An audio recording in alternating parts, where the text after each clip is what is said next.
Beach. Ya ekenekwe m.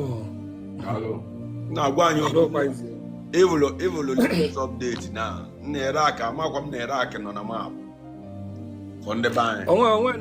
n'ebe ndị be anyị anọ because ọwa ọnụ si lak na ma Oman, Saudi Arabia, Berlin,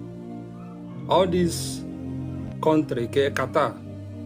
Ụmụ nwaanyị be anyị nọsidi arụ ọrụ prison ha na-adị arụ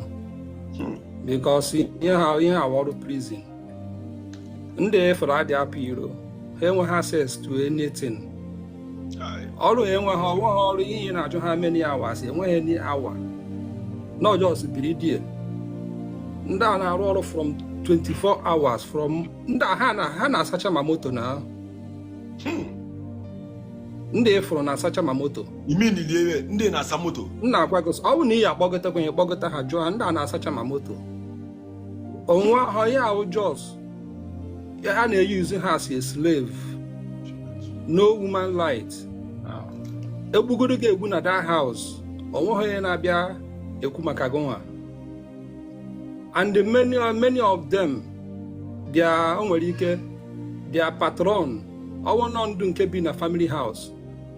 those family ya na-achọ iyuz kwa ha ọkwe na afịa na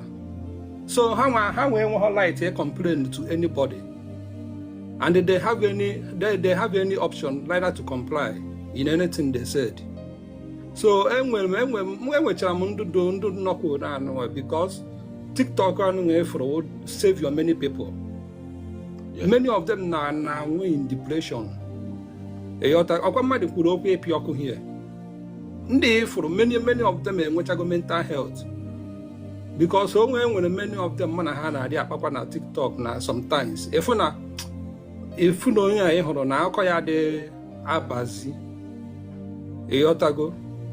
ụmụ nwaanyị anyị na-ata afụ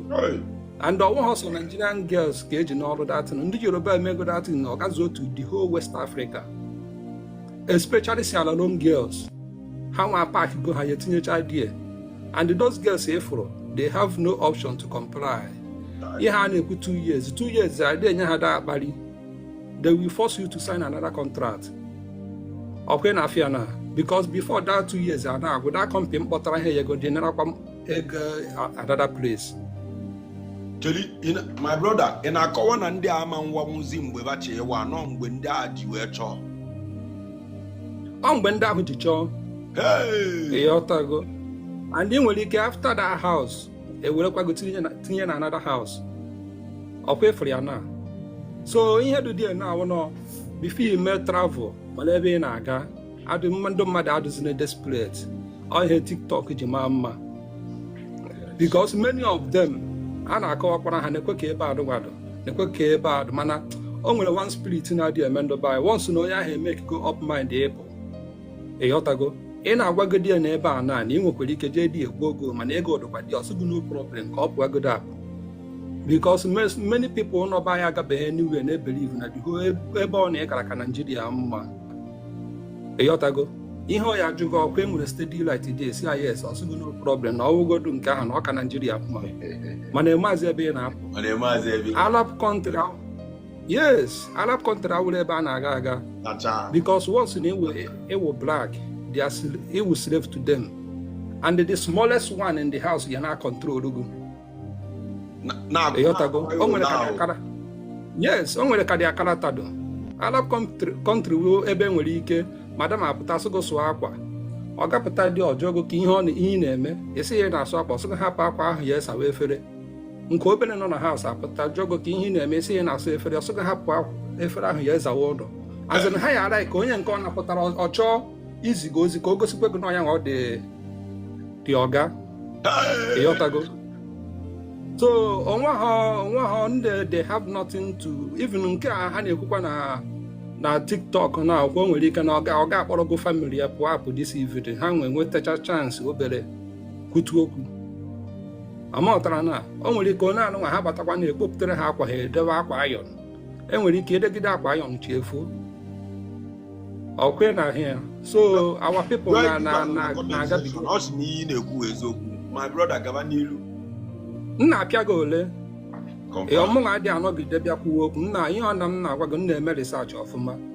ịghọtago ndị hụrụ prison ka ha nọ mana enyere the prison wụ na ihe na-anọghị efe iruo na